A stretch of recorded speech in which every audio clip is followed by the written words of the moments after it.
He waited for me to gas out. And once I gassed out, he said, son, if she doesn't see the love of Jesus here, where is she going to see it?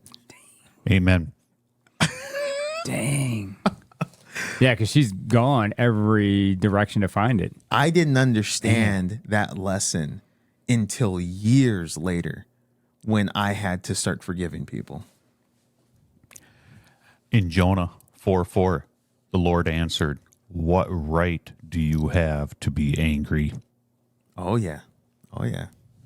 And what was it, James chapter? We have to pull out James chapter 1, verse 20. For the anger of man does not produce the righteousness of God.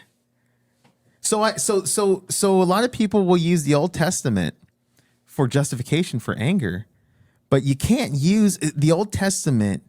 It died with Christ on the cross.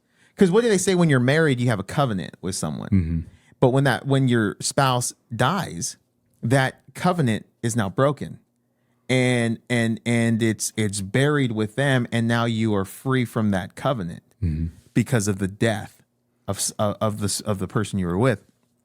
God had a covenant with man, and when Jesus died, he was the representation of God who died with that covenant. And then he rose again and gave us a new covenant. So God no longer is operating under the same laws of the Old Testament. He gave us a new one. And I love the law that Jesus said.